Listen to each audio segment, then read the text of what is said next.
actually live, and it's turned into a bit of a risk-off morning, certainly for European indices, as the FTSE 100 gets back from its long weekend and falls back below 7,800.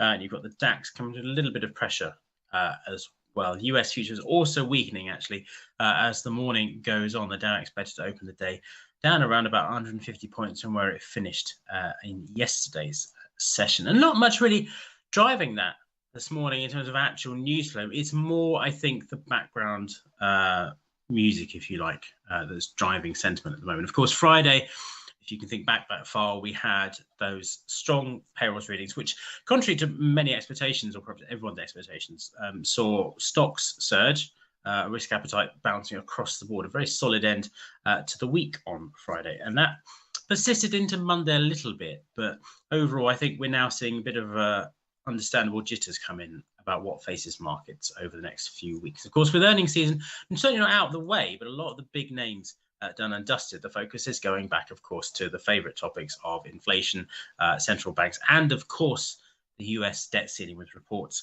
that the US Treasury Secretary Janet Yellen has now taken to ringing round CEOs in the US to warn them about the potential for a debt ceiling crisis. Probably another way of really piling pressure on the Republicans to come to some sort of deal, but it's certainly not helping matters this morning.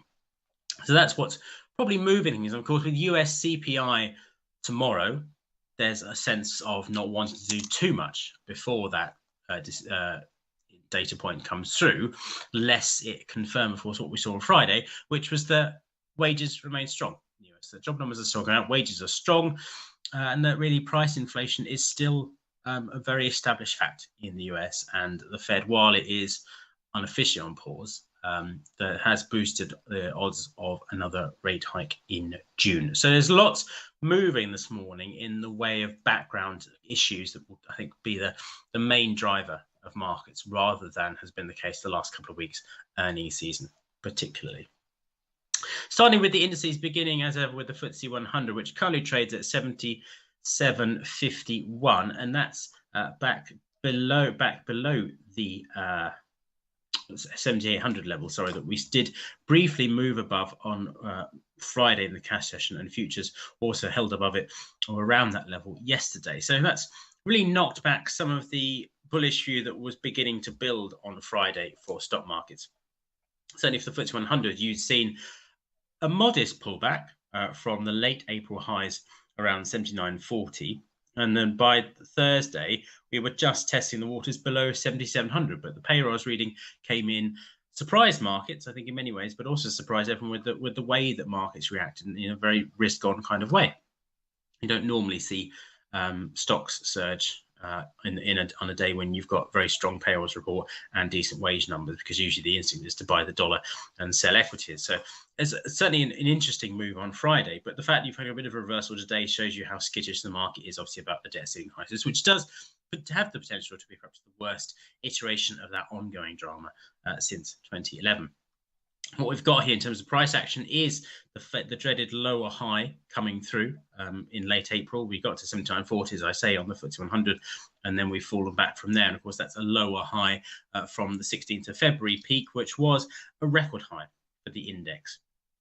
So the FTSE finds itself in a bit of a tough spot right now, because you can certainly argue for why this is still an uptrend and you've got sort of higher lows coming through. But the fact you've now had a lower high is a bit of a negative marker, certainly. It doesn't suggest that we are doomed to head much lower, but it is definitely something to watch. And of course, the fact we've dropped sharply in early trading this morning suggests that maybe we'll see another attempt to test this 7,700 area, which was a rough area of support if you look back towards the end of January. And then below that, the big thing to watch is first the 200-day moving average, always an interesting one to watch, really, even if it's not actual support resistance, although it was back in December. But then, of course, you've got trendline support coming through from October, which came in spectacularly in March, or at least the market formed a low in March, enables us to draw that trend line to provide some kind of view there. So that's the next thing to watch. So around, by the time we get there, around that 75.10, 75.20 kind of area, should the index move lower over the course of time. And for a more bullish view to prevail, you need to get really move back above 7,800 and then back on above this trendline resistance, so back above 7,900, and really then ideally to amplify that view yet further, back on above those April highs. For the DAX, European markets, of course, well, the DAX, certainly the French CAC index coming under a bit of pressure actually this morning, but European market generally have done okay of the last couple of days. For the DAX, the key feature, I think, of the past 5 weeks has been how it really isn't able to push on above 16,000 despite a couple of attempts to do that, but nor is it willing at the moment to drop below 15,700 or so. It does sort of test the water below that level, but it was crucially, of course, the peak from the beginning of March. We hit that level, fell back, and then we finally broke above it in the second half of April. And every time we've seen the index try to sort of move below it, the buyers come in to defend that level. And so for the time being, until that changes, it's really hard to build any kind of sort of bearish view, even in the short term. Because as you remember, the FTSE 100, you had a lower high in April. For the DAX, of course, still very much uptrend territory. In fact, we're sitting around a higher high if you compare where we were in March, in early February, and then back in December as well.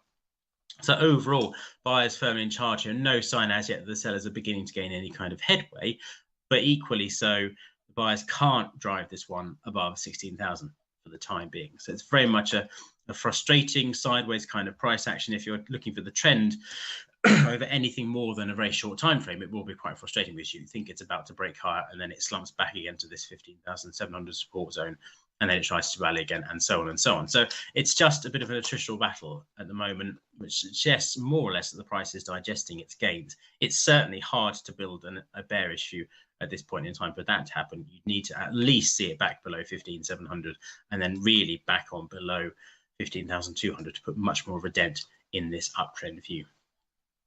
For the Dow, starting the week in mixed form yesterday, trying to push higher and then knocked back. As with the FTSE and the DAX, it had a very strong end to the week on Friday. People bought indices with abandon on Friday in the wake of that payrolls report. So we shot back above the 50-day and the 100-day moving averages, rescuing the bullish view for the time being. And after this breakout that we saw from the trend channel, we're kind of continuing to hold above it for the time being. So if we just extend that line a bit there, you can see how we've rallied, fallen back to the top of what was the channel, and then we've rallied again a little bit. We're holding above it for the time being. So that again doesn't suggest that we're going to immediately see, let's just extend the time frame here, going to immediately see a reversal of this and then back into this broader downtrend that was the case from December, with lower highs and crucially lower lows. That's notably lacking for the time being for the FTSE 100 to go back to that. So for the moment, the buyers just holding this. The sellers would like to see it clearly back below 32,900 to suggest that we are back on the kind of negative track for this index. Whereas alternately, I think for the moment, more neutral than bullish, but certainly if you can avoid that reversal, then the bullish view continues to perhaps be the slightly predominant one for this index. For FX markets, again, it's not really a busy morning, to say the least. We're not getting much in the way of actual economic data today, just a bit from China overnight, which didn't have too much impact on markets generally. The main thing, of course, is tomorrow's US CPI reading. But if we look to start with the euro dollar, which of course is the big one to watch all the time, again, it's this 110 level, really. And it's a bit like what we're seeing with the DAX, namely, we are still moving higher. We did eke out a new higher high in the first week of May and indeed the last week of April, just at 111. But we just haven't been able to hold on to it. You just had a slowing down of progress in euro dollar. It's become a very steady grind, more or less the upside, but you can just see it beginning maybe to slip now in a slightly more meaningful way. Nonetheless, still price firmly above the 50-day, firmly above the 100-day, and for the time being above trendline support, which goes all the way back, of course, to the September low. So that is still a key thing to bear in mind here, that where the ECB kind of wanting to bang the drum a bit more rate hikes than the Fed, it's not surprising that euro has rallied. But I think if you do get perhaps a strong CPI reading tomorrow, that has the potential to put a bit more of a dent in this uptrend. That said, it might just be that we see it pull back towards maybe 108 or even slightly lower. But to go back below 105.20 would be the move that we'd need to see to suggest that, okay, we can probably argue for this uptrend having come to an end now, and maybe wait and see what happens next, moves into a more of a neutral view. So a lot of ground to be covered for the sellers to drive this one back into more of a neutral view, or certainly even a bearish view, than has been the case. So still a frustrating seesaw movement around the 110 level without any real firm progress to the upside, as exactly with the DAX. Just when you think it's about to break higher, it drops back again. So just a tough one at the moment for those looking for any decent trends in euro dollar. The pound, however, showing a bit more strength than has been the case for a while. Back above where it was firmly. Of course, the key thing to watch is the fact it has been able to push on above the February highs at 124.20, and it did so almost without anyone noticing, I think, over the course of April and into May. A bit more of a forward momentum, if you like, than euro dollars has been very attritional, whereas the pound finds itself now back at its highest level here since May of last year. So a bit of a muted round of applause for the pound and its ability to move higher despite all the problems hitting the UK economy, but with a new higher high, so firmly uptrend in place. Beyond that, looking at the next sort of big move to the upside, you're starting to have to zoom out towards the 130 level, which was support back in March of last year, and indeed just into April as well before the next big leg down. So that's your next big level to watch to the upside. It might be hard to argue for a much more substantial view, but it's been now almost, it has been 2 months really since we had this last substantial low formed here. So maybe we're starting to think about, is it time for the pound to undergo some kind of pullback that might nonetheless leave the uptrend intact, but just gives a bit of risk-reward proposition for the time being. So while also to watch there in the next few days, particularly, of course, with CPI on Wednesday, and of course, everyone's favourite Bank of England meeting coming up on Thursday, something to watch as well to see what they say about the outlook for interest rates. And finally, dollar yen, mixed, but still treading higher from where it was in January, clawing its way upwards, but you've got a bit of an interesting formation here that we've seen steady rises and buying on the dips as we came through. And even last week, we had a bit of weakness down towards 134 and the buyers came in, but no ability yet to break higher above 137.90, 138. So that's the key one to watch. We were there last week. We fell back. The buyers have come back in again. It's now up to them to keep this one moving onwards another couple of 100 points to see whether they can challenge and break above that 138 level. And again, as I say, if you get a stronger CPI reading, that might give the dollar the boost it's looking for right now.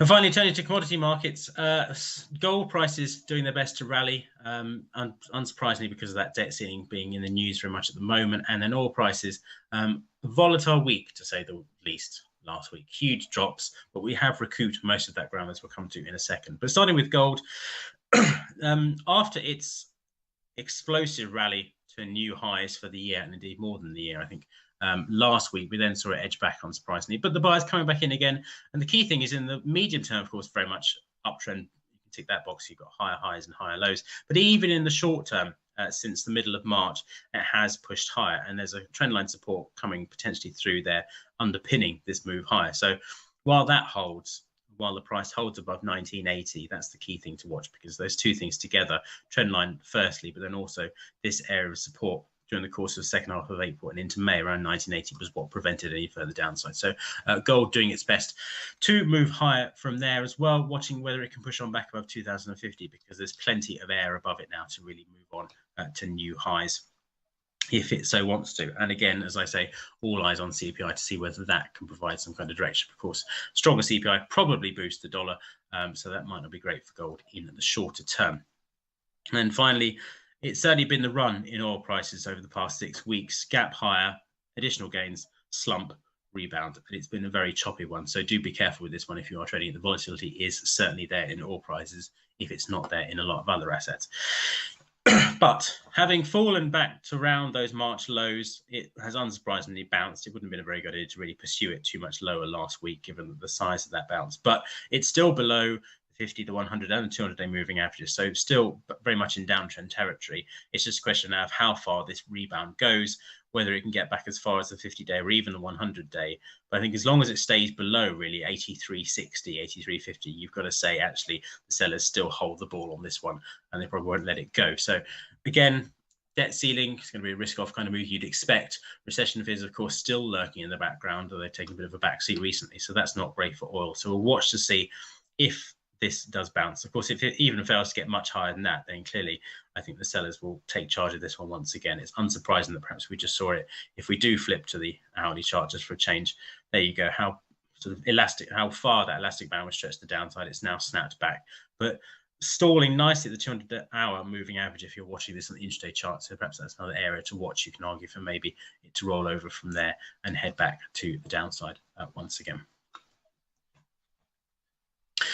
So for the rest of the day, it's not, again, a busy day in the US either, and not much in the way of earnings. A lot of the heavyweight earnings really are out of the way now. You find this with earnings season. Once the first 2 or 3 weeks are done, most people tend to lose interest, to be honest. And with CPI in the US this week, and then, of course, the Bank of England, it's not surprising that is the case, and the debt ceiling rumbling along. So those are the main macro drivers, and broadly that sets us up for a bit of a risk-off start to the day, with the Dow expected to open the day down around about 150 points from yesterday's close.